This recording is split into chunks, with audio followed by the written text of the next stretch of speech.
I'm Martin Tino Jr. My lolo became chairman of the COMELEC, and he was the one who transferred the COMELEC to Intramuros. I was in grade school. He would go home at 6 o'clock every afternoon. They pick us up at 4 o'clock, so I have to wait for him in his office. So I would go around Intramuros in the early 50s. It was all ruins.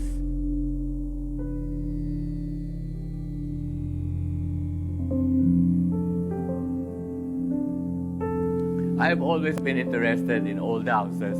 I began traveling throughout the whole country.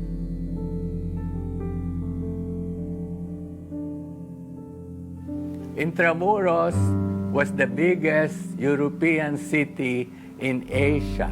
This is our history. It defines our culture. The problem is most of our officials do not appreciate it. IA was founded. And Jimmy Laya, I didn't know Jimmy Laya. He got me as a consultant. Then we started having exhibits. The first ever on relieves, on santos, on ivory.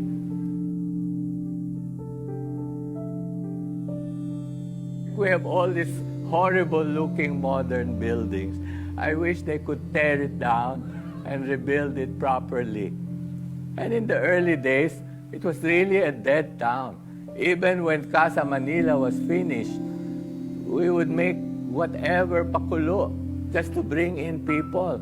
In the afternoon, Intramuros was empty. Empty. There was hardly any people. Since last year, I'm really amazed at how Intramuros has grown and has attracted so many people, considering the problems we had in the beginning. They have thousands of people coming here, and all of them are paying entrance fees, restaurants, all those chalets. Can you imagine? It's alive. You can see the whole thing is alive.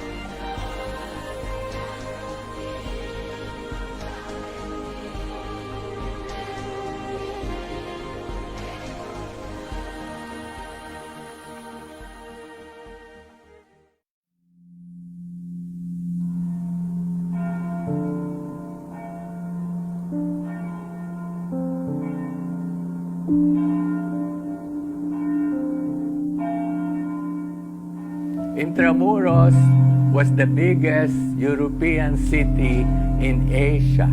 It defines our culture. The problem is most of our officials do not appreciate it.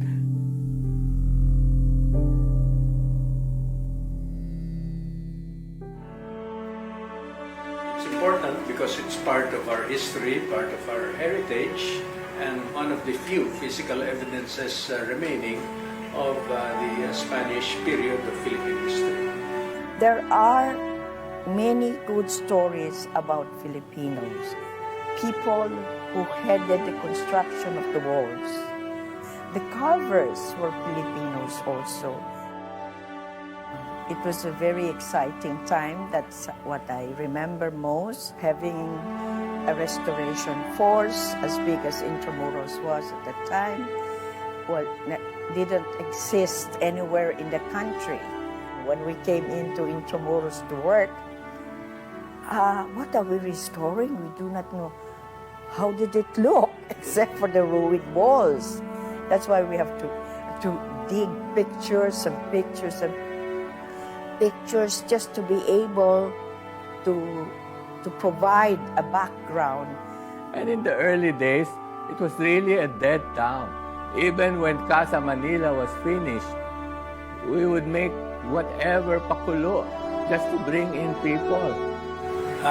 The greatest satisfaction I had was the presence of a good team because basically the three of us were the ones who set the initial directions of the Intramuros administration.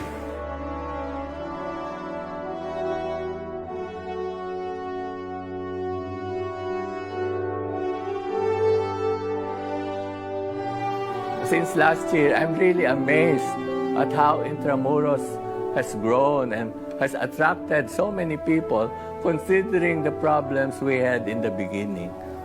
They have thousands of people coming here and all of them are paying the entrance fees, restaurants, all those calesa. Can you imagine? It's alive.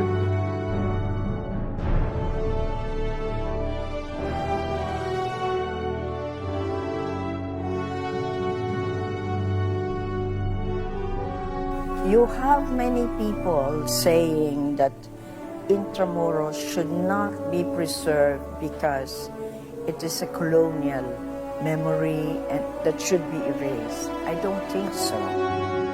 So it's about time that our people should see Intramuros as not just a symbol of colonialization, but a symbol of our spirit to rise above that.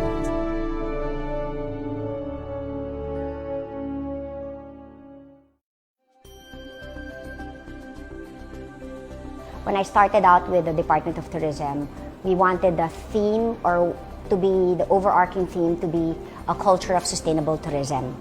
And what's good with Intramuros administration is that we should preserve it because it's a historical and a cultural site. And Intramuros is what we can call one of our national treasures. And I want the Intramuros, the district of Intramuros, it's not where you go for field trips or weddings or photo shoots. It should be a place where everybody would like to go to enjoy the sights, and it's like a place where it's like going back in time. Intramuros is a place, I think, that a living urban heritage district. It's where you have history and culture come to life. I'm Bernadette Romulo Puyat. I'm the Secretary of Tourism and also the Chairperson of the Intramuros administration. Intramuros should promote the cultures and values of Malasakit and Malikain.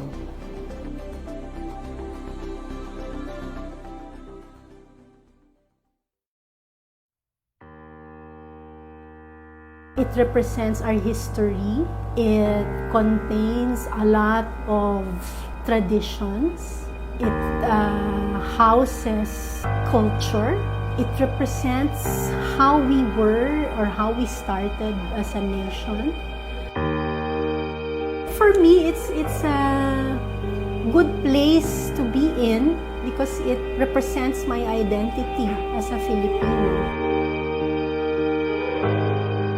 It not only represents my profession or my advocacy, but it also represents the place where our trainees and graduates can further develop themselves. My name is Carmen Bettina Bulaong. You can call me Tina for short.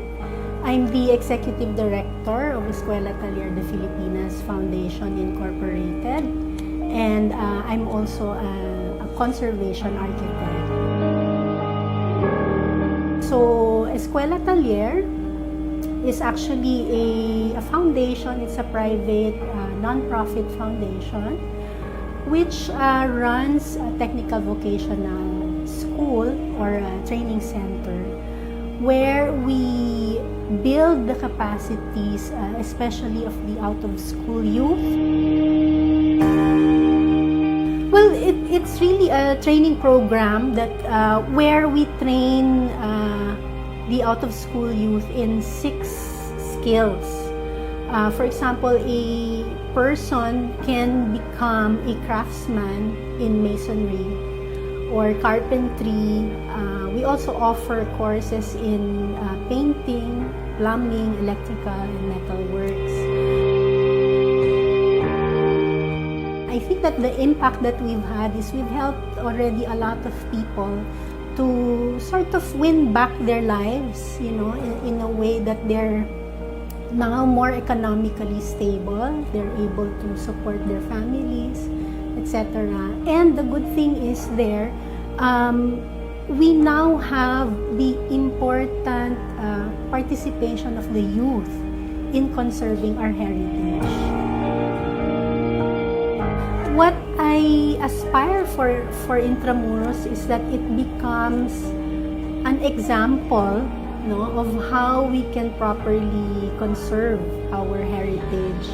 Not just the physical structures, not just the sites, but the intangibles, the culture, the traditions, which are very much connected to the structures and the sites, because we consider these structures and sites as containers of that culture.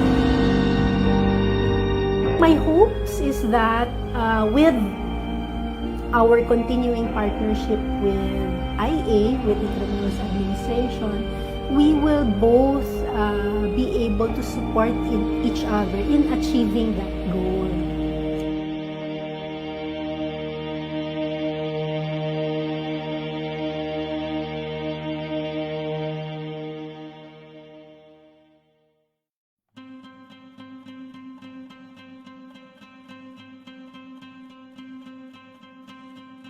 As an Augustinian, it's special for me because in the history, after the Augustinian set foot in Cebu, so they came here in Intramuros and they established the convent and the house here in Intramuros. So it's special for me as an NCC official because this is an example, a model for other places here in the Philippines on how we will be able to preserve the heritage that was passed on to us from the past. They always have a saying that hindi ka makakarating sa pupuntahan mo kung hindi ka babalikan yung nakaraan. Well, past is very important to us because from the past we learn many things, including the pitfalls, a lot of challenges. So that's why it's important for us to know the past so that we will know where we're going to and we can reach our goal with confidence in the future. I wish that Intramuros will be a place where people will be educated on the heritage of the past and also But I wish Intramuros would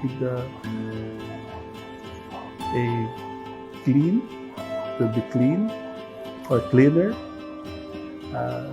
and not much obstruction in terms of the appreciation for tourists, for tourism purposes. And, it could be better, like just many other heritage structures that we have abroad. They well taken care of and maintained, and it serves really its purpose. I am Father Harold Renteria, OSA. I'm the head of the Subcommission for Cultural Heritage of the National Commission for Culture and the Arts. NCCA is the ex officio Minister of Culture of the country now, and its mandate is to come up with policies for the preservation, protection, and conservation of the cultural heritage of the country, and to manage the NEFCA, which is a grant-giving agency also. Well, as somebody in NCCA, especially as the head of the Subcommission for Cultural Heritage, my role is to make sure that we safeguard not only the structures, but the intangible heritage here in Intramuros, the history, the memories of the people here. And of course, since Intramuros serves as the buffer zone for the San Agustin Church, it's a World Heritage Site, and NCCA is the manager of the World Heritage Site. So our role is to make sure that San Agustin Church and the other churches which were inscribed, also part of the inscription, are safeguarded, are protected.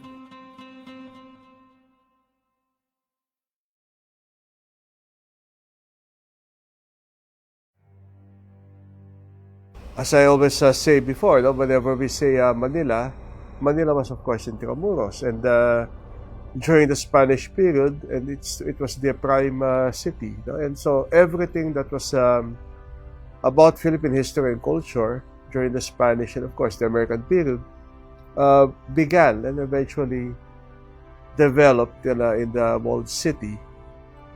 And in the course of time, this would become also a prime urban tourism area, especially with the restoration and the heritage conservation that has been going on in the city.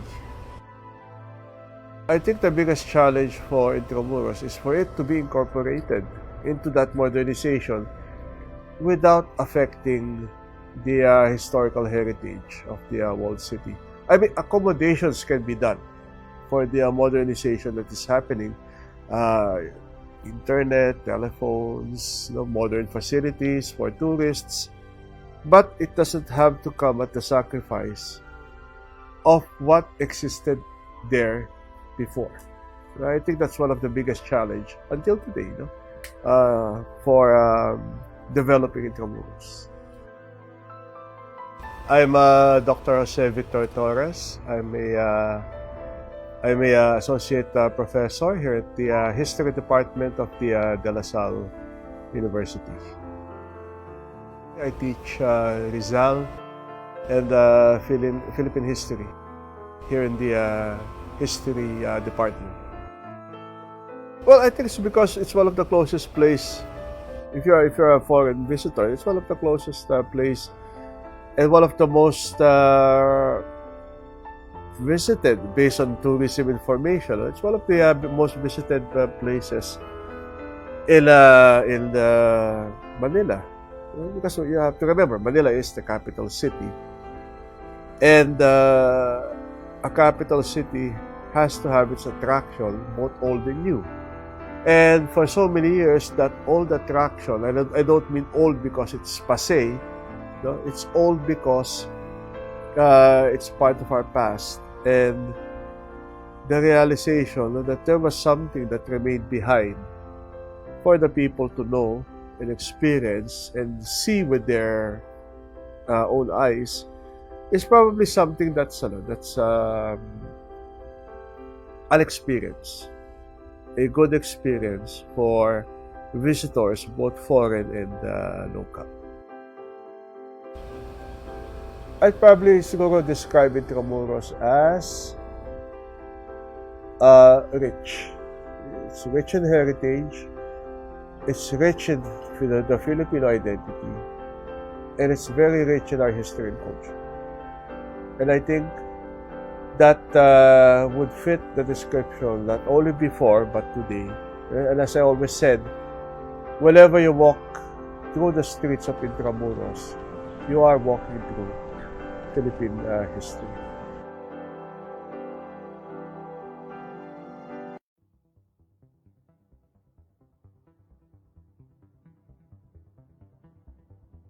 Ang Intramuros sa akin ay mahalaga. Ito ay naniniwala ako, ito lang ang Old Manila na siya ay nagpalago ng Metro Manila. Ito yung prime mover ng urbanization din ng Metro Manila. Kung wala Intramuros, wala yung Metro Manila. Kasi dito nagsimula yung malalaking eskwelahan, malalaking building, lahat ng opisina ng gobyerno. Ito lang ang lugar na may walled city o Ciudad Morada na tinatawag. Kaya nandito yung mahalagang building, tao, dito lumago. Pero no 1920 hanggang 1930, lumalabas na rin hanggang 1900, lumalabas na yung mayamang pamilya para magtayo ng malalaking bilya kasi masikip na rin Intramuros, mainit. Kailangan mag-expand, mga eskwelahan, lumabas na Intramuros. Tulad na ng UST, lumabas siya no 1927. Tapos yung mga iba pa, Ateneo de Manila, nasunog siya no 1932. Tapos lumabas din siya.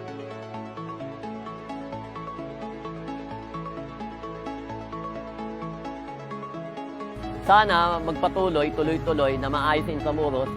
Pagdating ng present generation, maayos sa Intramuros na wala nang masyadong problema. Kasi sa ngayon may mga kakagibat pa rin problema. Nandiyan pa rin yung mga ibang informal settler na may na-relocate na kami, yung mga istansa. Siguro dadami pa ang turista sa atin kasi mabubuksan natin yung sa gitna. Tapos yung mga pavement ayos. Tapos yung mga travel ng tao, foreigner, mapapabilis kasi marami nagpapaliwanag. Sa ngayon, dumadami na. May bum bike na, may e-trike, may kalesa na.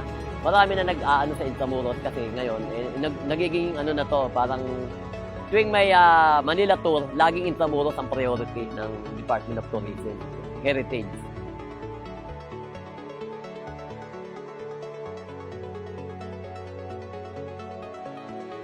Ako nga pala si Mr. Reynaldo Cadiz, nagtatrabaho sa Intramuros ng almost 40 years, from 1979 hanggang ngayon.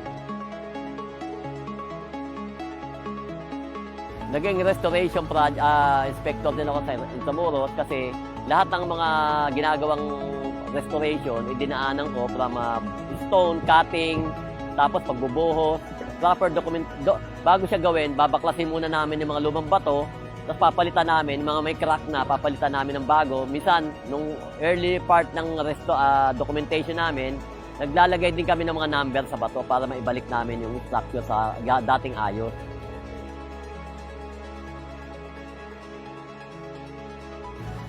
Napaka-importante in Intramuros kasi ito yung natin eh. Sa buhay ko napakahalaga to kasi dahil sa Intramuros nandito ako nagtrabaho 40 years, naging tanungan ako ng mga pangyayari dito na bagamat hindi ko inaabot iba, yung mga archaeology, tunnel na nahukay, mga artifacts. Tinatanong ako, mga nahukay ng mass grave, halos lahat building na nirestore, kung ano ba yung mga dating opisina dito ng pre-war. Kasi nagbasa din ako ng mga libro na about sa archives namin. Tapos yung mga old photo, napakahusay ko mag-identify kasi kabisado ko yung old photo and then in new, yung pagkakaiba.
shouldn't, for can't you see what you mean to me?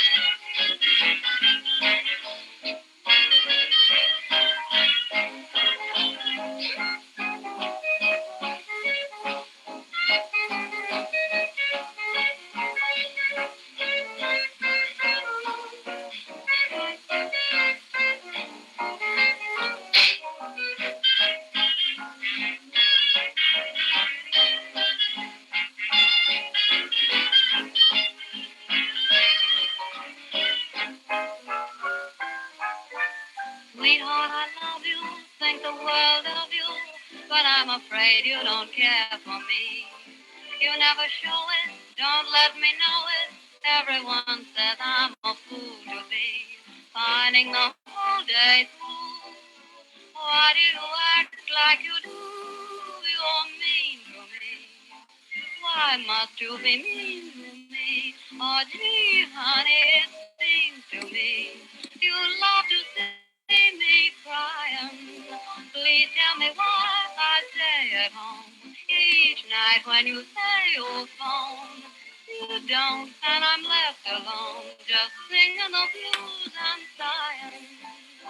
You treat me coldly each day in the year.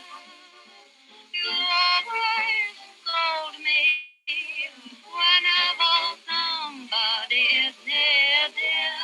It must be great fun for you. Can't you see what you're doing to me? Please tell me why you're so mean to me. That's all.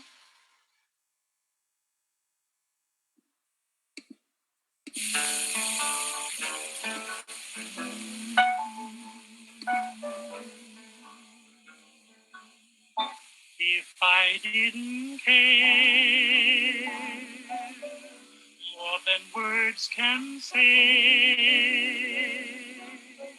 if I didn't care, would I feel this way? If this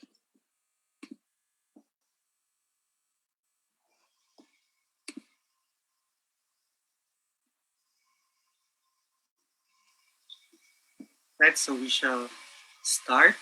Thank you everyone for coming to today's webinar.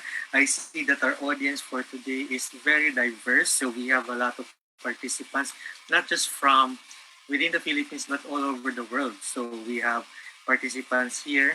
Hello everyone hello to those who are watching from Myanmar, from Thailand, from Singapore, from Italy, from Saudi Arabia, from Egypt, in South Africa, and of course to our attendees from all over the country. From the Philippines, I see that the Department of Education is quite well represented today. Hello. Also from the attendees from the Department of Human Settlements, from the Department of Foreign Affairs, and from the various local government units who are with us here today. So greetings to those who are watching. So I see that we have a lot of attendees from Davao, from Baguio, from Cebu, from Bicol. Greetings po, and good evening. Right, so this is already our 64th episode of the Intramuros Learning Sessions, and this event is brought to you by the Intramuros Administration. And of course, this is your host, Rancho Arcilia. We have a very distinguished guest for today who will discuss for us a community-centered approach toward cultural sustainability. Also part of this discussion is the role of museums in the ecosystem of community well-being. Similar to our previous episode with Afzal Azari, where we talked about cultural heritage with Malaysia as example, this time we are again looking at our ASEAN community as we discuss Chiang Mai in Thailand as a case study for this webinar on community-centered approach to heritage. Now, Before we start, I'd like to remind everyone of our usual house rules.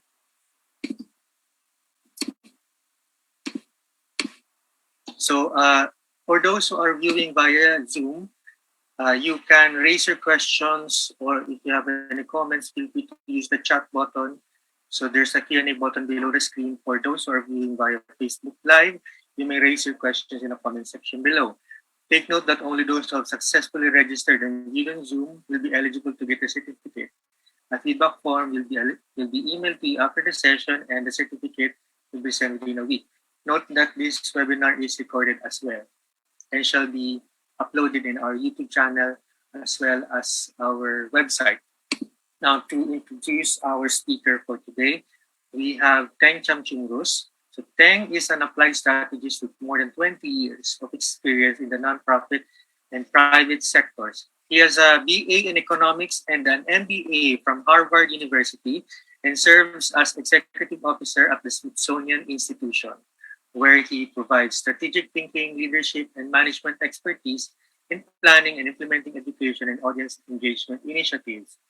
Prior to the Smithsonian, Teng held various management and leadership roles at the American Red Cross, including leading the financial planning and analysis function for major disaster relief operations. He serves on the board of the International Council of Museums, United States, and is an active member of ICOM International Committee for the collections and activities of museums of cities. He also serves on the board of Montgomery History in Maryland, and Teng is also a Fulbright specialist. Now, without further ado, I'd like to call on our speaker. Teng, ready when you are. Thank you, Rancho. Let me share my screen with you all.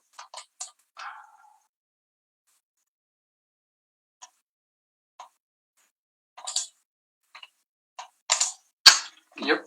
Can someone say yes if you can see this? Just want to make sure. Yes. Yes. Perfect. Thank you. Good morning, good afternoon, and good evening. I'm so overwhelmed that there's so many people from around the world. And I hope that we are connecting today with you and your loved ones who are in good health. I know that the world has been a bit of a difficult place to live. And so with best wishes to you all. And also would like to take this opportunity to thank Intramuros administration for giving us this opportunity to connect and for me to share some of the thinking with you all. And you know, for me, this is a bit homecoming. I'm greeting you from Rockville, Maryland, outside Washington, D.C., but the seed of the idea behind the work that I will walk you through today actually began in Southeast Asia. So it's personally important for me to kind of share this back to where it came from. So without further ado, I'd like to introduce you to myself a little bit in a different way from what Rancho just graciously introduced me, and then we'll make a bit of a journey for the next hour and a half together. And by the way, just an administrative notes, if you are taking notes and you're trying to take notes while I'm talking, I just want to let you know that there will be a link at the end of the presentation that takes you to a paper that was published before. That's just the basis of this presentation. And also, I'm going to make this presentation available in PDF as well. So in case you're trying to take notes, those will be available for your reference. So, hello, and for those calling from Thailand, Sawadee Krap. I'm actually a hometown boy from this city. And I like this picture because if you cover the top part, you see what Bangkok was. And if you cover the bottom part, you see what it is today. And for me, it's both homes, and it shows how both can coexist. And whether I live here in the US or when I go home, and however this place changes, there is something about it that say home. So it becomes an inspiration and also something a little bit about me. So as Rancho said, I'm not a heritage specialist. I studied economics and I went to business school and I worked most of my career outside even the cultural sector. So as we go through the journey today together, please suspend your disbelief and listen with open mind. This might be a little something different from what you are used to. And there are three questions that I like you to keep in mind as we go through the presentation together today. And these questions are, I'm going to read them because I really want you to hear them and keep them in the back of your mind, is that given that communities around the world change continuously and inevitably, the first question is, how can we foster sustainable change and keep communities vibrant, resilient, and well? The second question is, what role does culture play in in community well-being? And the third question is, how can museums as cultural hubs play an active role in this effort? And when I said museum, I think it expands to more than just museum, but include other cultural institutions in communities and region as well. So keep those in the back of your mind and let's have fun together this morning. So some of you might have seen this picture before or seen it in real life. I'm taking you to the outskirts of the historic core of Georgetown, Penang, Malaysia.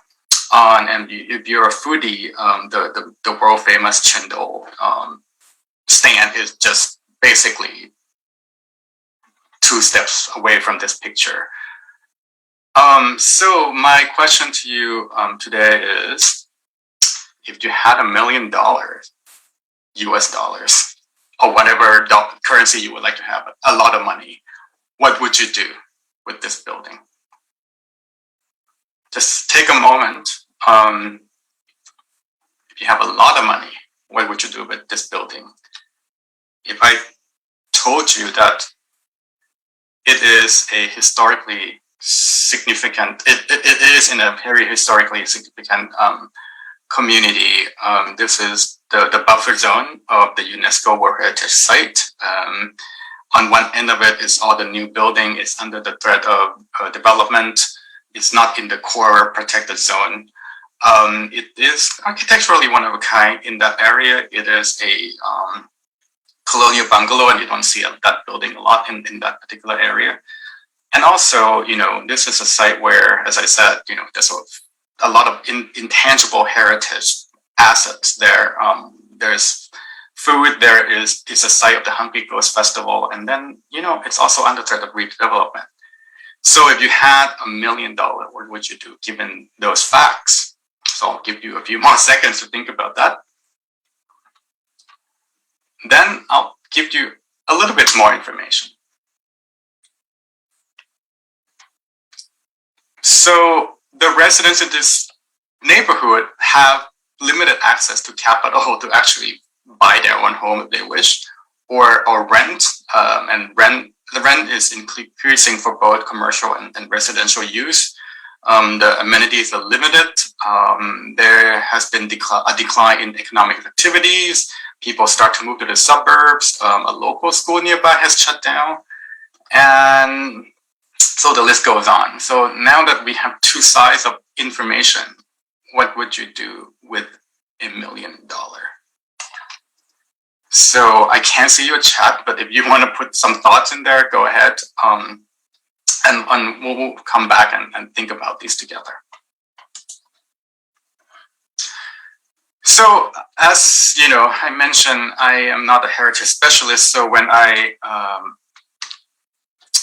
saw this building and I heard these facts, I was actually with a lot of architects and other heritage specialists, and we were having quite a lively debate about what to do with the building. And I was drawn to the fact that if we spend money on this building to preserve it, if it's the body, who would be the soul to actually keep it alive? And so I've been thinking about this, and this thinking has been going on for 3 years, and I came up with sort of this new way of looking at it. And I've tried to kind of flip us from thinking about heritage conservation to thinking about cultural sustainability. So what changes between the two ways of thinking? And I'm not going to read this in the detail, but in general, I think what I'm trying to say is, can we shift away from thinking about heritage as objects or intangibles, practices, or build heritage to communities and their needs? You know, thinking about culture as something from within, as opposed to something outside. So a lot of times we think of culture as something for the museum, something that we do and study. But I was trying to push it further and say, what if culture is so important that it's like food? You can't live without eating food. So can you make culture something to that level of basic needs? Right? And I start asking questions about, do we have to preserve culture or heritage? What does it mean to preserve? Is it okay to let it evolve and evolve in a way that the change is sustainable? It doesn't kill off something really quickly. Can we think about cultural sustainability in an interdisciplinary way, where, you know, not just approaching it from a single expertise area like architecture or urban planning, but expanding it more into what are all the different fields that have to work together to support a community and have to actually make it happen, right? So the idea here is to actually change the way of empowerment from letting the expert come in and look at a place and say what needs to be preserved, but rather give the agency or the power of decision making and the ownership back to communities, with everyone else being supportive of that decision making process to say, you know, what to keep, what to pass on, and maybe what to let go. I know it's scary, but that's what I was thinking about. So what does that look like? So this is the model, a theory of change, a theory of action, if you will, that might be a guiding set of principles for thinking about this community-centric way of thinking about cultural sustainability. So it starts with people and where they are, right? We want to center this around communities. So it's people and where they live, literally. And it starts with who we are, what is important to us in our community, what do we believe in, what do our community members believe in, and then, you know, the context in which we live in, either a human context, political context, socio-economic context, but to make sure that we really think about culture, elevate it into a contextual factor within the decision-making process, as equal as economic, social, and environment. So usually that's where we, you know, who we are and where we live, but usually something will happen, right? So there could be external shock. It could be, you know, natural disaster, tsunami hitting northeastern Japan, or it could be also something actually positive, economic boom. But when that happens, it also creates other consequences as well. So when there's a shock to who we are and where we live, you know, our well-being shift, right? Change caused you to feel different. And how do we go back to how we used to feel, or how we want to even go feel better? So there's a process through which we could come together as a community to identify what the problem might be. What do we need as a community to move forward? What might be the solutions and how we can take action together so that at the end, we can either regain or improve the well-being of the community as a whole. And I think this is the most interesting part for me, is that if people have a strong sense of community and a strong sense of belonging, there will in turn become a good steward of who they are and where they belong. And they will reinvest back to who they are and where they belong. So this become a cyclical way of, you know, creating a virtuous cycle of keeping community vibrant and active. And what it does is also make decision-making process, including around culture, part of people's day-to-day lives. So when we think about, conserving a building, it's not just a standalone external project, but rather it becomes a demand that comes from everyone in the community and said, you know what, let's do this together. But you can't do this alone. So in order to make this happen,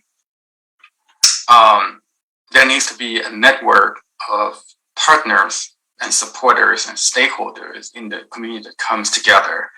So if you look from that triangle that we saw on the previous page, if you look at it from the top with community well-being being in the center and who we are and where we belong is the basis, there is a circle of partners that circle around this pyramid to actually support this ecosystem. So when you put the two slides together, it looks kind of like this. So if this is too much text, this is a very simplified version. If you don't remember anything from this talk or this discussion, I would like you to remember this page. So there are 6 P's that actually might contribute to community-centric approach to cultural sustainability. So people and places, partners, a process for community to come together and make decisions and act so that they reach their own purpose. And when that happens, then they will reinvest or recapitalize or repay back into who they are and where they belong.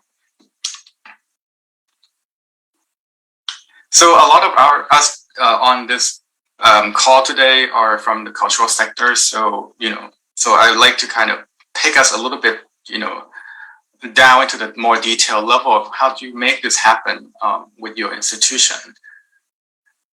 Because museum is one of the green rings in the partnership ecosystem.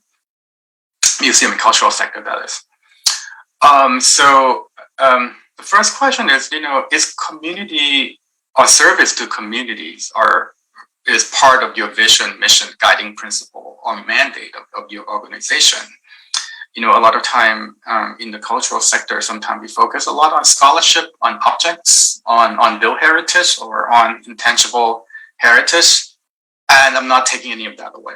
I'm just asking whether you also have another question in there, which is service to community part of that?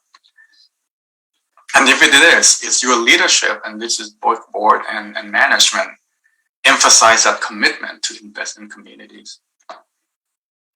And if so, there are a lot of tools that you might be already doing, but if we do it in a more effective way and in a purposeful way, we might be able to integrate this kind of thinking into your day-to-day work without a lot of change. So SWOT analysis, I think a lot of us use this: strength, weakness, opportunities, and threat, a way to analyze our organization in the context within which we operate. And we can just use the same analysis, but then make sure that service to your community is within that focus. And ask specific question, what can your museum uniquely contribute to help address the needs and challenges of the community? And remember, we can't do it alone, so who and where we can work with in order to achieve the bigger goal. And let's think beyond collections. So you might ask me, how do you know this works? And you know what, when I start thinking about this, as someone that was trained in economics and went to business school, I was looking for data. And data from cultural sector is hard to come by, especially consolidated, robust set of data, because I was trying to figure out, is there a return on investment on cultural investment if you were to use the method that I just described, and I couldn't get any good data. So I resorted to case studies to demonstrate that it can be done and it can show results. It can also be done in different scales and different contexts. the commitment and the vision and in the leadership would be key for the success, and that you need partners, and that it is difficult, it's messy, but it's worth it. So when I created this presentation a couple of years ago, it was to be presented at the International Council of Museums ICOM Triennial Conference in Kyoto, Japan in 2019. And I used these 4 case studies, which you will be able to get through the link that I will provide at the end. And also, if you get a copy of this presentation, there's also a summary of these 4 case studies in the back in the appendix. I'm not going to go through them today. And these are retrospective case studies that shows that this model, if you look at these 4 different layers of scale, from neighborhood to city to nation, and to programmatic area that doesn't have a border, and in this case with rural communities across the United States, you can actually look back in the past and apply the model to these cases, and it worked. And so I encourage you to explore this later if you're interested, because I have a lot of detail for them. But today, I want to show you something that I'm actually very excited about, and it's a case study in the making. And unlike the previous 4, where the case studies are retrospective, this one is where the model was actually used to design a program for a community, with the community and for the community. So we start with the model and then go into the work versus looking back at the past and see if the model fits. So I'm going to take you to Metjam in Chiang Mai, and this is a work that I've been working with the project Kontai 4.0. Kontai means Thai people, and then with the Chiang Mai City Arts and Cultural Center, and many other partners. So I know some of them are there, and let's just say hello, and let's see where they are and where we are with the project despite COVID. So just a quick note, you remember the model with the triangle and the circle, and they have different colors. So you'll see that as I walk you through this case study, the color code on the top will change based on where we are talking about in the model. So you can kind of make a visual reference to that.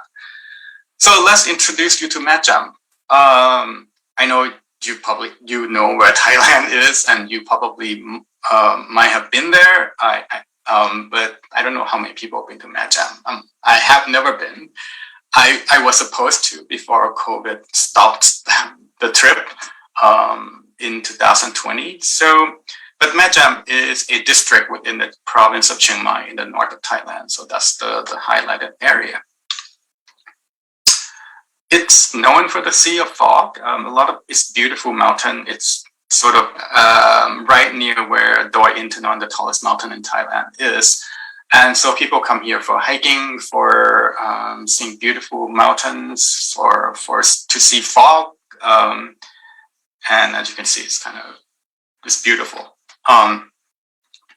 But unfortunately, it's also known for smog.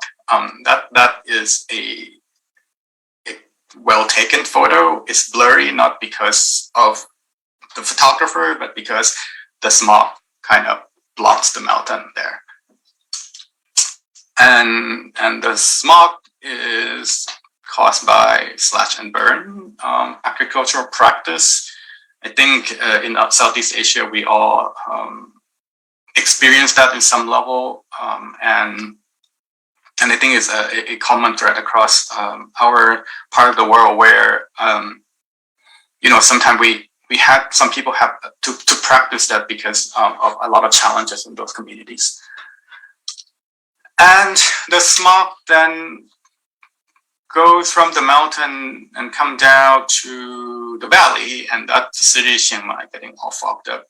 And it caused a lot of tension in terms of environmental inequity and justice, and how environmental pollution can spread, and all the challenges that come with having to solve that problem.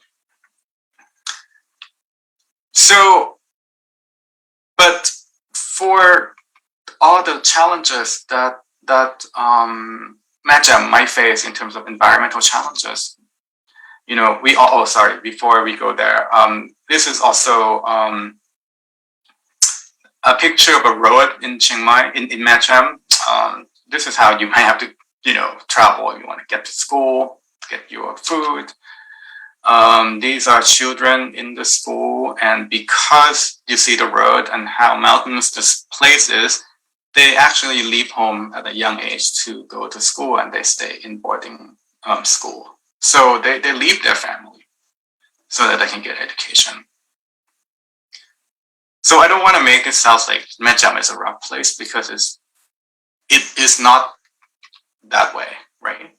Majam is vibrant with people, rich in culture and crafts. I just want to give a shout out to the lady in the picture in the black there.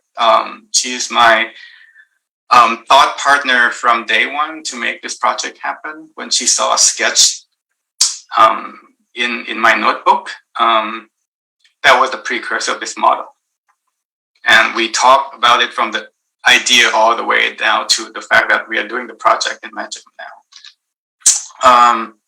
So it's a lot of crafts, and look at the teenagers of Majam, right? They just look like any teenager from anywhere. So, you know, it's such a complex place. They're the good and the bad, and there's no judgment to it, but it's like everyone, right? We live in a place with both assets and deficits. So I'm sure I barely scratched the surface, but this is just a collective picture of what Majam could be if you haven't been there. So when we started this project, we were trying to figure out what does it mean for Majam when it comes to community well-being, right? What is that tip of the pyramid that we're trying to reach? So we did a survey thanks to the team on the ground in Chiang Mai. And we just asked people a simple question: what is success and happiness to you? So we got a lot of answers, but here are the 5 that I want to highlight. They were originally in Thai. I translated into English. I hope I did justice to the sentiment, because I think some sentiments got lost in the translation. But I'm gonna just let you read this for a moment. I'm not gonna read it for you.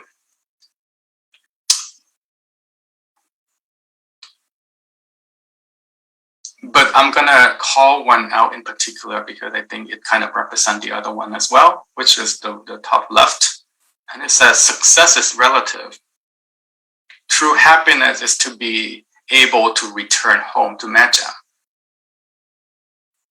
and live close to my family. That is complete happiness.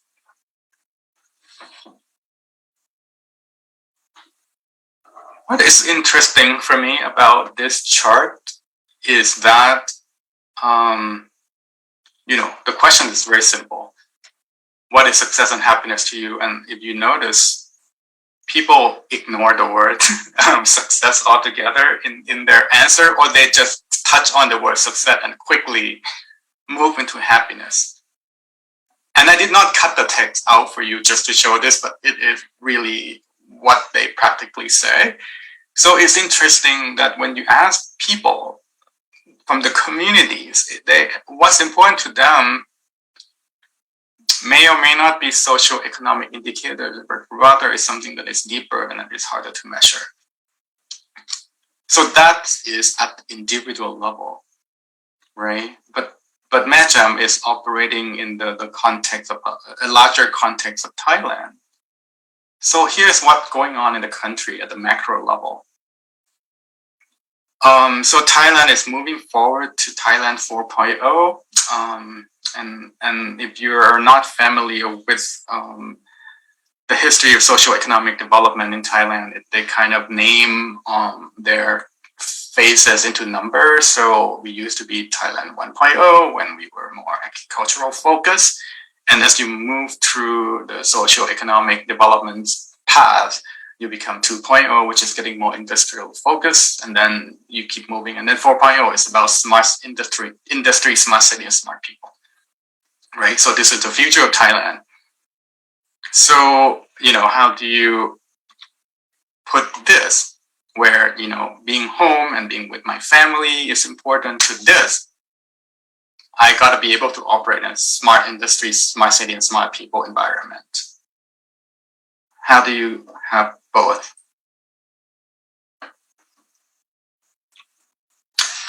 So if we start at with the picture of Mecham where I showed you before to get a sense of the place and the kind of end goal that we need to reach, and there's the micro level and the macro level. So what's the process to get from today to the intended future, right? The gray area in the middle. So this is why the project came in. So we started this conversation a while ago, many months ago, 2 years ago actually. And it started with the Chiang Mai City Arts and Cultural Center and Kontai 4.0, which is a national research project as part of the Chiang Mai University, housed from the Chiang Mai University.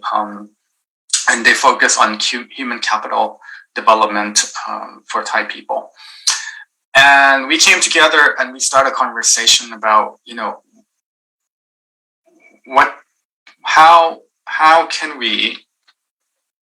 how do we engage and equip youth to explore, think, act, and thrive in a changing world? Impress them with a sense of commitment to and ownership of their community, and take action to reinvest in their shared future. So basically, if we need to think about the future of Thailand, especially Thai people, including people in Mecham, and think about who they need to be in that changing world, we need to start focusing on the youth and invest in them now so that when they get there, they're ready, right? But how do we do that? And the way that this question is phrased in the way that it mirrors the model, right? Because if you thrive in a changing world, we hope that you will feel a strong sense of identity and belonging to your community, and you reinvest back. But that's a big question.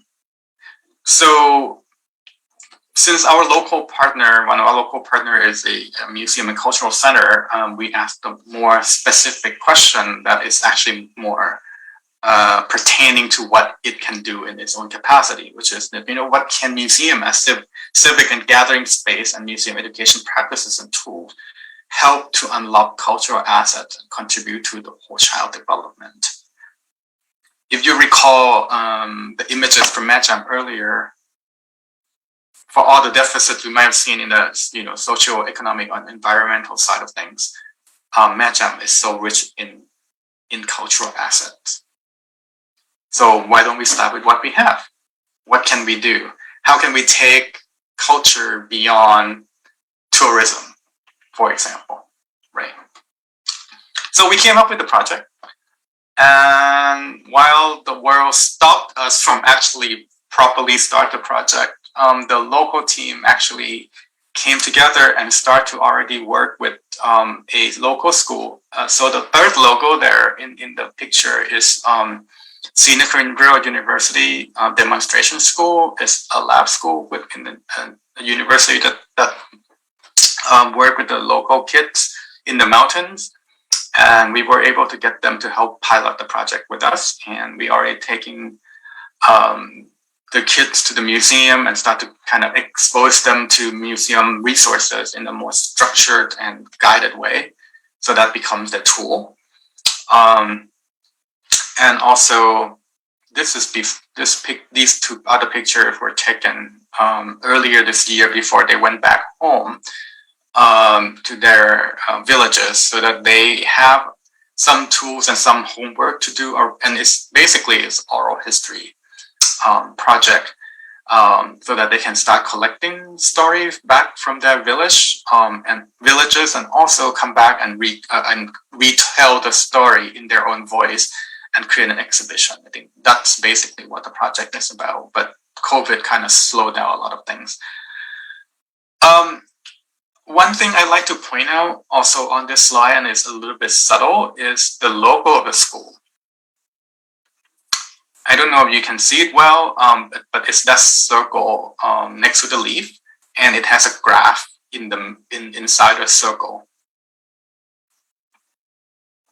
That graph is the exponential equation, y equal e to the x. And what that means is that we human beings never start below 0. And the only thing you can do is to grow, and to grow exponentially with education. So the university that is supporting us through this program is a university known for education. My parents were educated there, and I also went to school there when I was growing up there as part of their lab school. So, you know, we really got a really good education partner who really believe in investing in young people through education. So,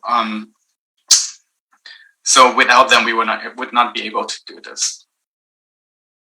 So, as we talked about before, we cannot do it alone. So the ecosystem is beyond actually the 3 partners that we started with. So as we talked about, Kontai 4.0 and the Chiang Mai City Arts and Cultural Center were our founding partner. And each of the organization is supported by, for the project, Kontai 4.0 project, it's housed inside Chiang Mai University Economics Department. And the museum is actually part of the Chiang Mai municipality. Of course, we have the school, which is part of the university. And we also have Fulbright and US Embassy in Bangkok who support us with funding as well. I was identified as a Fulbright specialist for this project. Unfortunately, with COVID, as I said, we actually did not properly start the project, and I could not travel. So far it's been relying on for the team on the ground there. And what's refreshing about it is that, you know, as I said, right, if the community is empowered and take ownership, they will take care of things. And I feel like we were invited in by the community to work with the community for the community. And when the world got disrupted, they just kept going. So we can't do it without the community. And for those in Thailand, they actually met and start doing work. And I'm just sitting here in Rockville, Maryland, watching them in awe. So what does recapitalization look like? While we have not had a quantitative way of measuring this, we have qualitative way of demonstrating early on that it could work. So if you remember the bubbles that I showed you earlier with quotes from 5 people about success and happiness and what it means to them, well, they're actually real people. And this is who they are. These are people from Medjam who, after having gone away for education or even a career, they choose to come back. And you already heard their thoughts, why they came back. But here they are, anything from small business owners to artists to other roles, they're back here and they're reinvesting in their community. These are the 2 teachers who gave us a lot of input when we started the project, and they're involved with the project with the kids, with the school, and they gave us a lot of reason why they choose to teach here and not elsewhere in Thailand. Our 2 project advisors are also people from the communities. Medjam has a lot of tribal communities, I think 8 of them there. So they also have personal connections into the diverse communities there. The gentleman on the right is a project advisor, and you can see him picking coffee because he is actually a social entrepreneur, and he's bringing coffee, fair trade and organically grown coffee to the community, and they are actually creating a lot of good products out there. And our project director is a gentleman with a musical instrument in the picture at the bottom right, and he's a doctoral, he has a PhD in education from the university that I mentioned, and he's now back into the community to work with them. So a lot of people came back to do this. So just to sum it up in a more abstract way, that's what the MAGEM project is about. We start with the people and where they are. We work with partners. We try to get them to their future stage where there is a balance between success and happiness and thrive, being able to thrive in the changing world of socio-economic development in Thailand. And we're trying to go through that process in the middle to get there from where we are today. And hopefully, years from now, the young people will come back and return. So we started with these questions. I hope they linger in your mind as you listen to what I shared, and as you move forward after today and think about your work. How can we foster sustainable change and keep communities vibrant, resilient, and well? What role does culture play in community well-being, and what can museum and cultural institutions play an active role in this effort? I'll leave you with this quote. I think it summarizes it all. What are we willing to do to change the system to scale and give people what they need in order to thrive and solve their problems? Again, this is about giving people the power and the agency and ownership, and for us all to provide support. So let's continue this conversation. Let's work together. Let's share knowledge and build this movement. Here's a link to the original presentation, and let's stay in touch. So thank you so much for this opportunity to share with you. I hope we could have some dialogue. If I could help answer any questions, I'm more than happy to. So thanks again.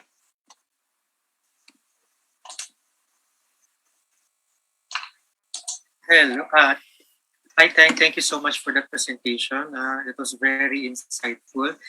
We were able to appreciate and discuss how we can foster sustainable change while keeping communities vibrant and resilient, as well as the role of culture plays, including museums and cultural hubs in community well-being. Now, so we are going to open. We're now going to open the open forum of our presentation. Everyone, you are all encouraged to raise any question or comment, and then so that we can discuss. Right now, before we start, so just a general question first, no? So, what makes you interested in Chiang Mai? Is there any personal connection of some sort? Sorry, one more time. What makes you interested in doing a study about Chiang Mai? Is there any personal connection? Oh, no, I have no connection with Chiang Mai. So, sorry, I don't know if you're on this call. So I had the opportunity to join a program at Think City back in 2018 called City New Challenges. And I met Suri, who is a director at the Chiang Mai City Arts and Cultural Center. And as I was building this theory of change, I engaged her, and she's been providing me with a lot of input. And she came to me one day when this became a theory, and she said to me that, I see this happening in MAGEM. And I said, where is MAGEM? This is how ignorant I was. And she explained to me that she was doing some rudimentary data mapping. And if you were able to score cultural asset in some ways, and plot it on the map in a color-coded way. And you color code things like, household incomes and things like that, the more traditional socioeconomic indicators or poverty rates and all that. If you superimpose the two maps, what is interesting is that there is a flip between what MedGem doesn't have in the traditional ways of measuring what economists or the community developers might look at as an indicator for community health. There's a flip between the lack of those with how rich the cultural assets are. And I said, well, are there ways to kind of bring that to implementation? And because culture is such an intangible thing, right? We don't have ways to measure it. So it's hard to kind of get that kind of data. But we said, what if we just learn it by doing it, right? And find ways. This is what museums are good at, right? Museums are good at getting people to think about their cultural heritage. So there are tools there already. Why don't we use museum tools to get people to take action? So as we were talking, and then, more people joined the conversation, and it was organic. And then the next thing we got attention from Fulbright, and so we wrote a proposal, and there we are. So there's no personal connection, but rather it was, you can't do this alone, and somehow you were lucky enough to run into a thought partner, and then the idea builds from there. Thank you for that, Teng. Now, I've noticed that several people are raising their hands. Feel free to raise your questions in the Q&A button below or in the chat box below the screen. Now, regarding your tool, how do you measure the success of your model? That is a $1 million question. So as I said before, cultural data is hard to come by, right? So it was hard to do it in a retrospective way. So right now, and that's why the MedGem project is quite critical in my mind, because we designed the project with the model in mind, and we could do some evaluation. So there's like what we would have liked to do and what ended up happening. So what we would like to do is that last year I was supposed to have gone to Thailand, and we would have planned the project and baked in a evaluation plan from the get-go. But COVID stopped that. So the project in theory is actually being suspended temporarily, but as you can see, it actually happens on its own. So instead of having a plan out evaluation plan right now, we actually do some qualitative data gathering. So there is some attitude type questionnaires that the project director has been doing with the participants in terms of their awareness of their cultural assets. What are their hopes and dreams? What are their attitude about the community as a baseline? And then we will try to do that again at the end to see what might have changed. Another presentation. So last week I did a similar presentation with the World Craft Council. And what's interesting about that presentation is that we took the model away from the museum sector and applied to crafts. And we are starting conversation in that conference about how to actually measure this in crafts. So there might be something we can learn from there as well, where there's a consultant from UNESCO who is looking at socioeconomic education data. It's like you do your typical data indicators and try to look at that macro level data to see if there is cultural investment, would there be changes in things like education attainment or graduation rate and things like that. So there's also something that's been developed there. But the short answer here is that unless someone knows and I'm missing this, nobody has done really good way of measuring cultural return on investment on cultural investment. And I think we need that. Yeah, Thank you for that. Let's discuss further your model. We have a question here from Wilson Cabales. What is your process of identification, or how do you select the communities to undertake or conduct this project? To conduct this project, for me to select the project, you know what? What I share with you is a gift to you all. If you want to do it, go for it. I'm here as a resource. I've worked on this, but this is for the world. I think, an example here is the fact that MedJam picked up this project. The World Craft Council picked up this project, and all the members are kind of looking at how they could use this. Is an indication that, anyone can just try to do this. There was actually a participant last week when I did the talk, and she's from the Philippines. I forgot her organization, and she said, I think I can try this in my community. So I think people are just doing it. What I asked is that let's share back whatever you learn, because we are building something from nothing, really. So if we can build a community of practice and share knowledge and chime in from wherever your expertise might be, whether it's research, evaluation, or even in government, let's connect. Thank you for that, Teng. Now, how do we balance community well-being and cultural sustainability with the commercial demands of tourism? That's an excellent question. So, if I want to answer that question through this model, is that you are giving the power of decision making to the people.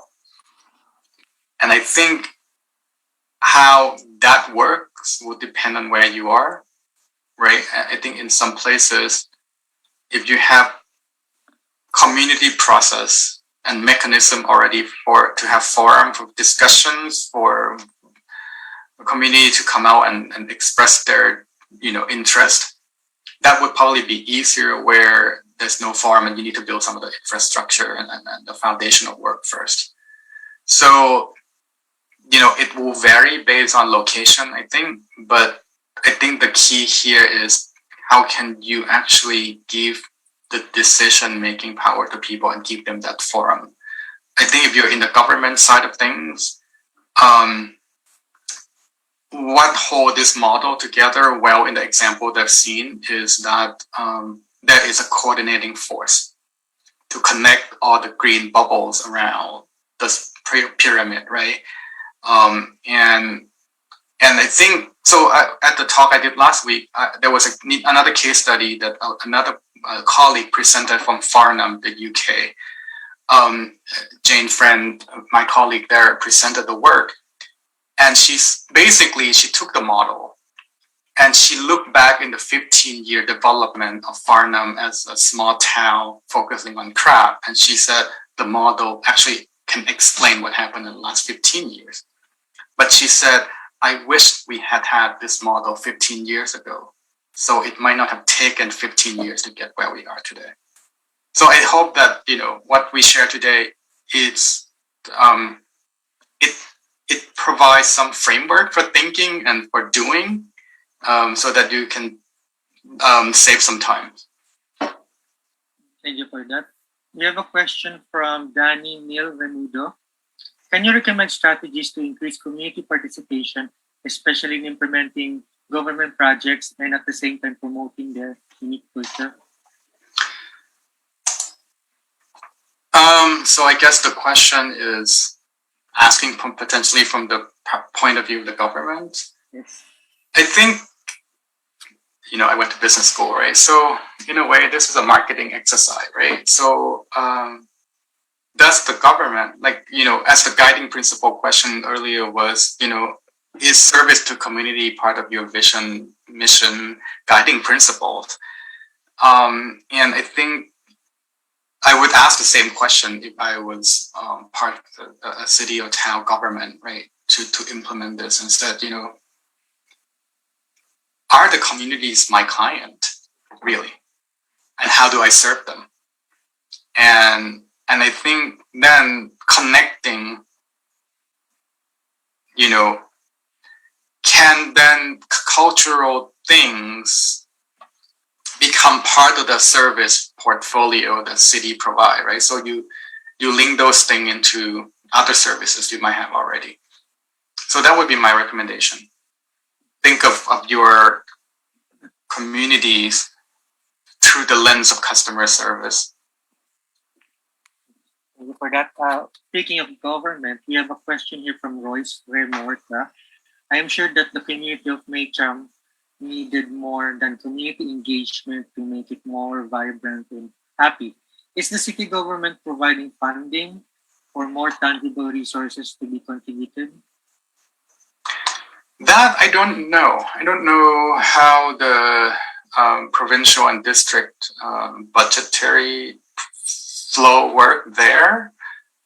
So I don't have the answer to your question, but I want to point this out that the model doesn't address everything, right?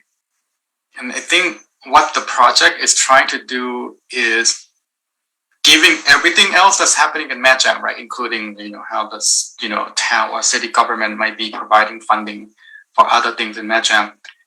How do we lift up people, especially young people, so that they are they become thriving community members who care about where they live, because that will only enhance whatever the government is already doing. So this is not about either or, but it's about enhancing through this project, through this way of thinking.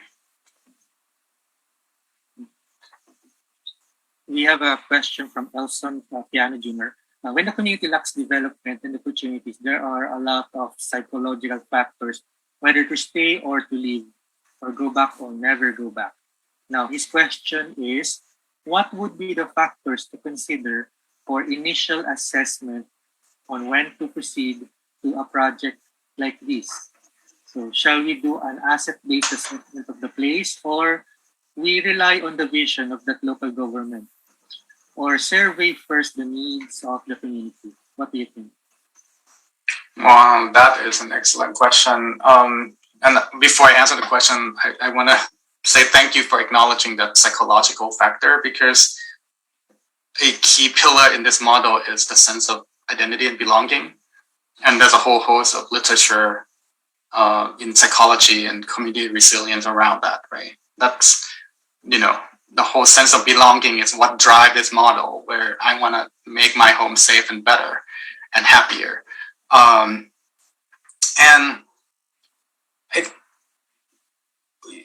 in my opinion, I think you need to start somewhere, right? And as I said before, it's that organizing force that is critical to glue all these pieces together. So depending on where you are, if you think about the green bubbles that circle around the pyramid, you kind of start from where you are and you start asking questions. If I believe in this bigger picture, who do I need to work with? I think that would start the ball rolling. And I think, as we did with the model, right, there is people and where they live at the bottom, which is the current state. And then that orange tip apex of the pyramid, which is the intended future or the purpose. And how do you get there when something happens? So I think it's important to measure where you are, because you know your baseline, and it informs you how you move forward. And think of this as a process. You will continue to keep working on it, right? And that so people might leave, people might stay, people might leave and come back. We don't know. But the thing is, this is a practice, so you can keep doing it. So I would say measure this, the baseline, think about the intended future, and think about this as a process and not a one-step thing. Thank you for that. Ana Maria Luisa Garcia is asking, what is the direction of this project after COVID? What will it keep? I don't know. So I'll answer you the dream before COVID, and then I'll tell you the reality. the dream before COVID was the way we designed the project was that, this is MedJam, right? It's small, right? And you can contain it and localize it. But here's the thing, our partner is also Kontai 4.0, which even though it's housed in Chiang Mai, it is a national research project. So we were talking about, let's try this in MedJam. If it works, can we apply it to other communities in Chiang Mai? And if it works, can we leverage on this national network based on the research project to actually apply it other places in Thailand, right? That was sort of like the way we think about scaling up. But that was probably before April 2020. And the next thing you know, I canceled my flight to Thailand at the last minute. And so I don't know where it's going at this rate, but it's organically growing. And as I said to you earlier, other sectors start to adopt this. And I think the takeaway here is, I think the model can be applied in so many contexts and scale. You just need to adapt it to what you need. And that's why I keep encouraging that we form a community of practice so that we can share information and resources. I wish there was a website that we could create together so we can continue this dialogue and share information. I don't have that, but that's kind of my dream. Thank you for that, Teng. Earlier, it was mentioned that people on the ground were asked what makes them happy. But the question is this happiness based on what they need or what they want? How do we bridge the gap between what people in communities want with what they actually need? Great question. And my answer is, we phrase the question that way because we don't know what happiness is. Happiness to you and to me is very different. And so we phrase it the way it is because people's feelings are valid, right? And so if they say they're happy, whether they make $2 a day or $200 a day, right? And so as this model was being formed, and so there was a case study that I did not show you today, but it's in the appendix in the back of the presentation. It's also through the link that I provided. And it's from Bhutan. It's the work that I was able to go on a project on behalf of this Center for Folklife and Cultural Heritage at the Smithsonian and work with the Royal Textile Academy in Bhutan. And one thing that I learned there is that, Bhutan doesn't use GDP, right? They use gross national happiness indicators. And I got to meet with a lot of Bhutanese people, and I asked them, are you happy? And they're like, yeah, we're happy. And I said, okay, so if I gave you 3 wishes, what would you do with the 3 wishes? And the one gentleman told me, he's like, oh, I wish I would have $1 million. And I wish that I could travel the world. And I wish, everyone else can get like another wish. And I said, oh, I thought you were happy. So why are you asking for $1 million? And he said this, he said, I have what I need, but I can also want things. Having what I need makes me happy, but it doesn't mean that I can't want things. And I thought, oh, that's interesting. And so I stopped asking. I think I can't find a universal way of defining happiness. That's why I use the word well-being, because people might have different things to define that.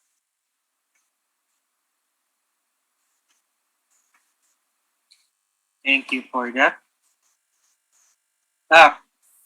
Now let's talk about the sustainable cultural sustainability. Considering that your model aims towards cultural sustainability, how would you describe a community that is not culturally sustainable? Again, I'm going to go with the spirit of the motto, which is power to the community. So I can't judge anybody. But I think it's up. So I'll give you, so this is an opportunity, actually this is a good opportunity to actually bring some of the case study that I could cover. So the one in Chinatown, DC, the first case study that we didn't go over today, the light bulb went off for me when I listened to Chinatown community leaders in Washington, DC speak about quote unquote preserving Chinatown. Chinatown in DC is about a few blocks wide, a few blocks long. It's, it's surrounded by a lot of, new buildings. It gets gentrified so badly. A lot of people move to the suburb already. There only probably less than 1,000 original residents left in like 1 or 2 buildings. And now Chinatown looks more like you can go see like some fast food chain with Chinese writing on it, and that's Chinatown. And the community leader was on a panel that the Anacostia Community Museum, part of the Smithsonian, did a couple years ago for the Right to the City exhibition, and they have a panel, and the Chinatown community leader said to the audience, and they said, okay, so if we were to freeze Chinatown into a point in time, when do we freeze it to? Was it like 1970? Or is it 1940?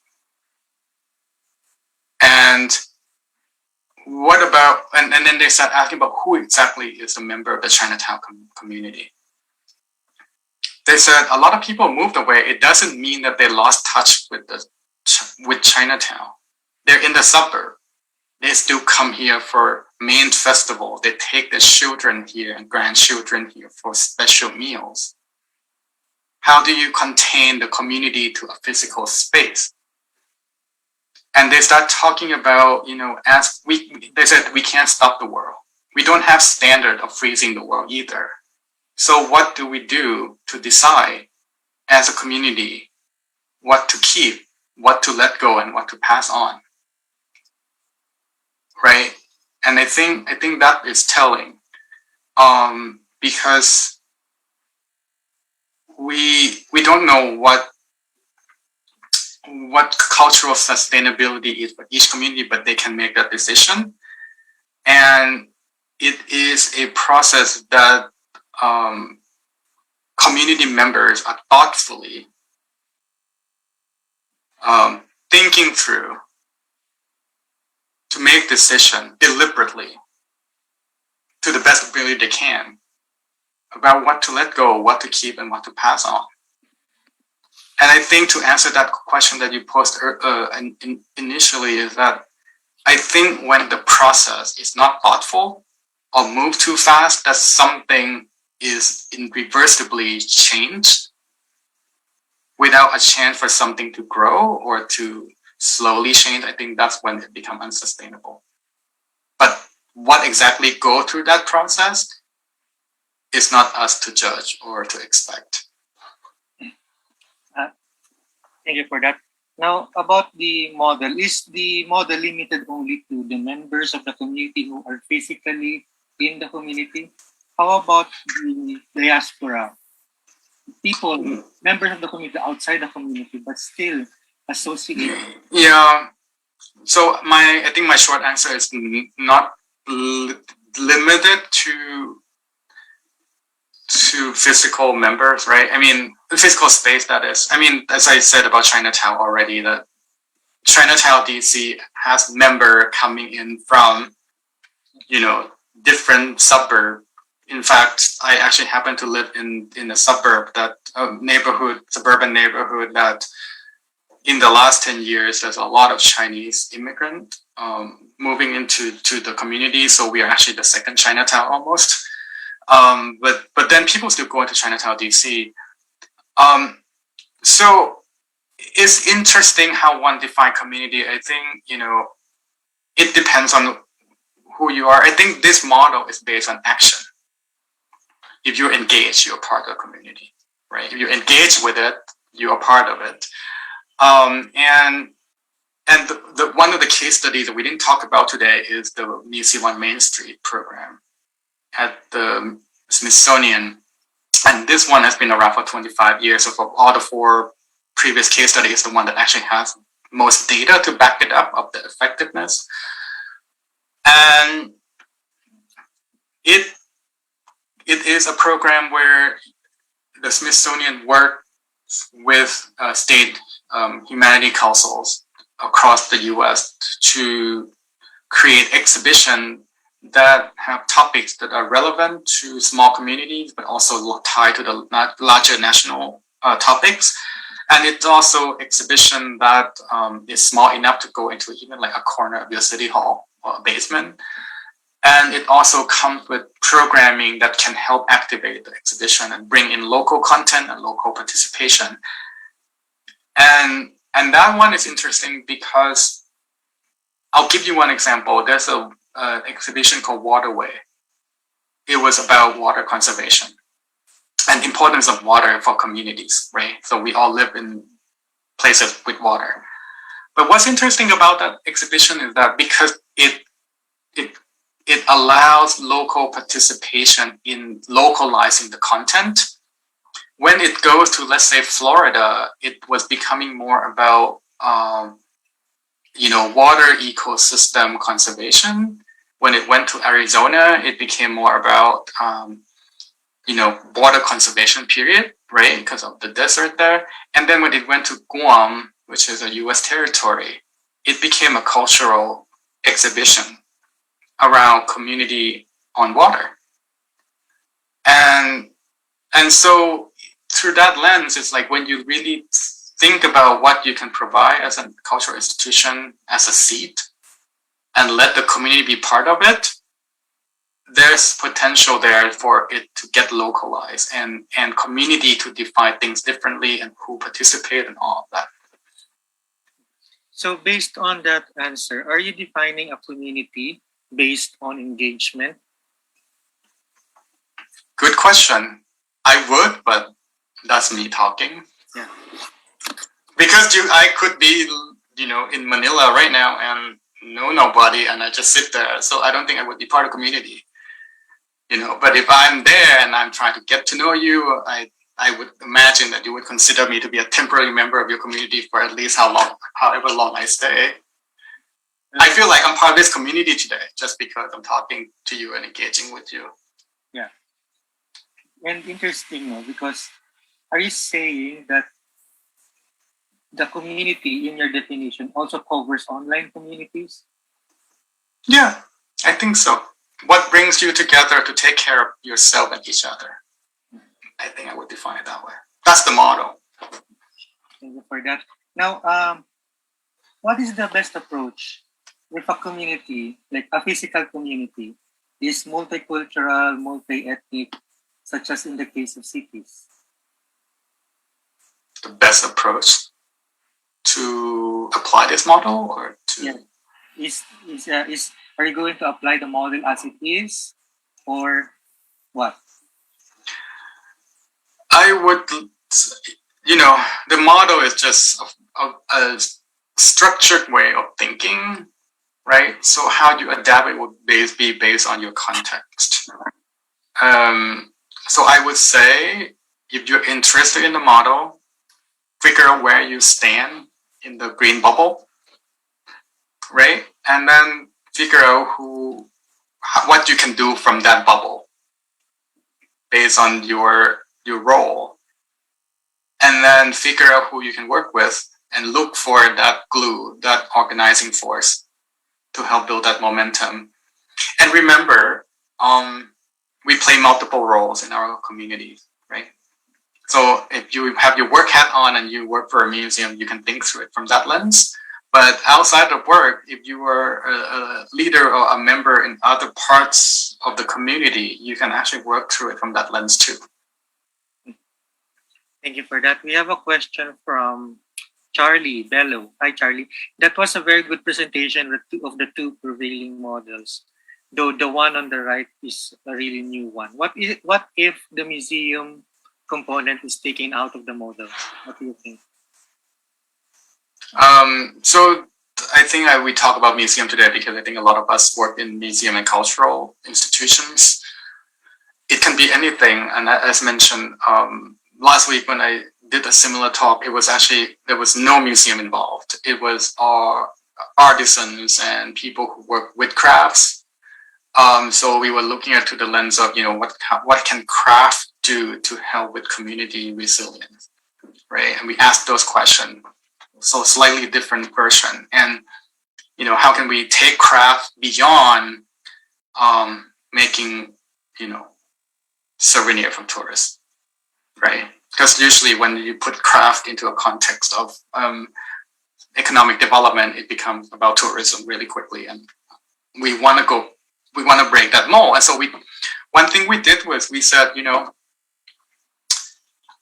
how can we use craft to address health issues in a community, mental health issues, education challenges, right? And we start to kind of brainstorm around those pillars. So I think you could do the same, and if you're not a museum person, you can still do it, right? Just do whatever you need to do from your angle. Let's say, I don't know if there are school teachers in this on this call, but ask yourself, like, if I'm from the education sector and the community is part of this and I'm investing in the youth through education in classroom, what does it look like?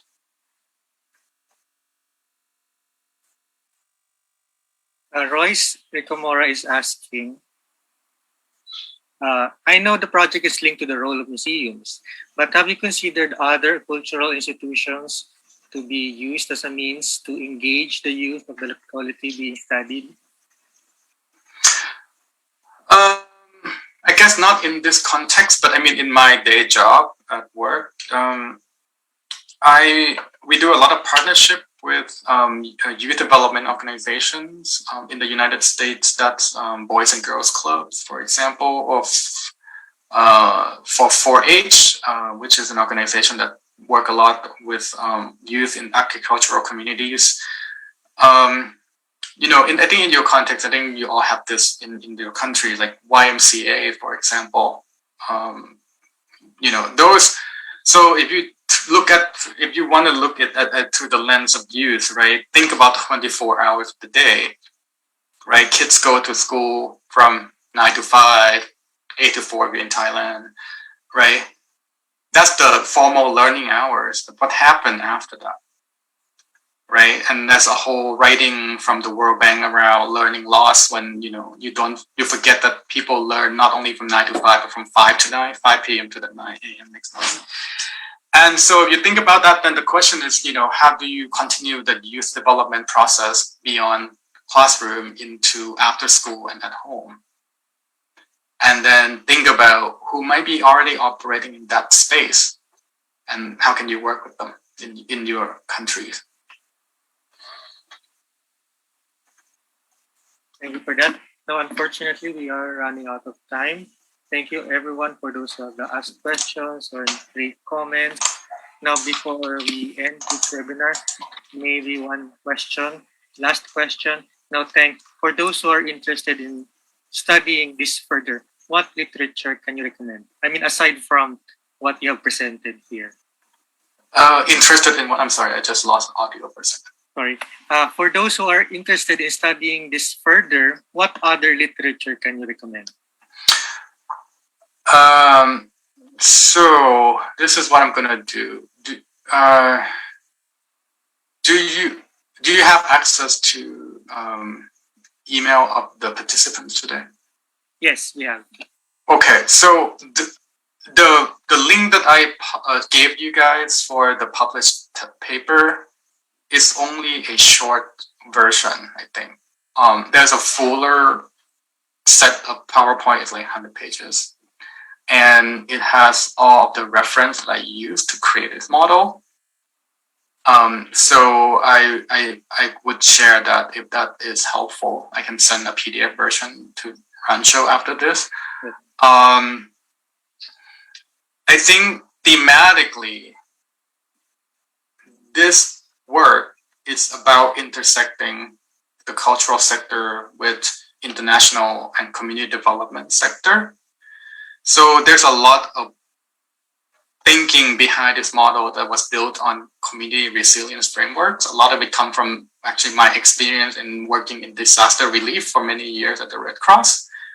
And a lot of that informs this model. So I would say, look at what can you learn from each field and bring them together in that intersection and think broadly.